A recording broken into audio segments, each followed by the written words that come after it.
Maayong adlaw ug malipayong adlawng Biyernes kay nahuman man ang Huwebes gahapon.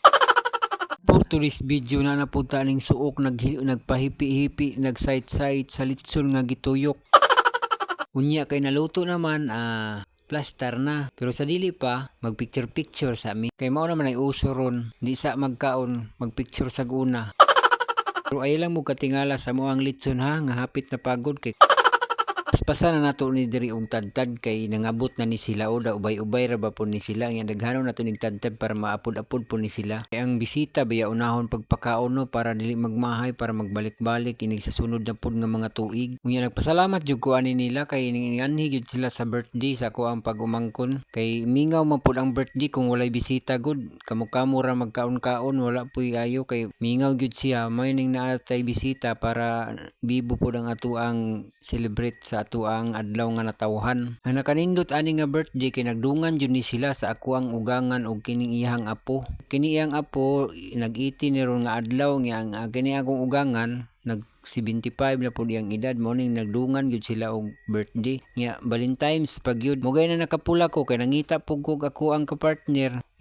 Naaraman sa ko ang kilid nag-video ram ni akong partner di gyud ta kasayt-sayt ani ron. Oy, ato asa ning hatagan sila og sudan para pud di sila ganahan og kaon. Unya na kay nahuman naman sila og kaon na magsugod na pud mi sa mo ang program karon. Kini manghatag dag bulak kung si tawag ani 18 roses. Unya kay wa man sila kabot og 18 mga 15 roses ra ni siguro.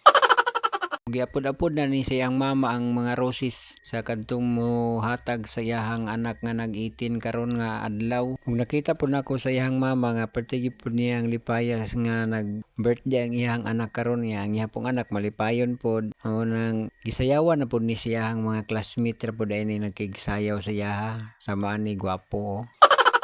Oy, nagpasalamat jud ko pud ani nila ba kay mao gid ni sila nakatabang kay wala man gyud po laing bisita ni Hani nga kuan mo kuan aning 18 roses kay ulan baya kayo no nya wala ni abot iya mga bisita uban mao ning iyahan na lang mga igagaw nya iyang classmate dako kay ko pasalamat ani nila. Kung nagpasalamat pud ay kog dako aning nakigsayaw sa kuang pag-umangkon kay mao gid ni nag-prepare sa mga program nga iyahang gikuan karon. Salamat gid kayo nimo sir. Ya karon ang imanghod na ni ang nakigsayaw siyang ate. Naghatag siya roses. Ya perting katawa sa ate. Ug nalipay po ko nga nagtan-aw sa ilahang duha. Ug nalipay po ni ang iyang mama. Bilib po ko na nilang mama kay kugihan po kayo ni kaya gyud niya ba nga wala siya ibana karon. Nagpasalamat po dai ko ni Manoy Joel kay minganhi gyud sila ba bisan ulan ning attend gyud sila sa celebration sa ako ang pag-umangkon og ni Ate Divina. Salamat kayo ninyo ate nga sa inyong pagbisita. Nagpasalamat po dai ko kay inyo yung gitiwas og tanaw akong video karon. Salamat.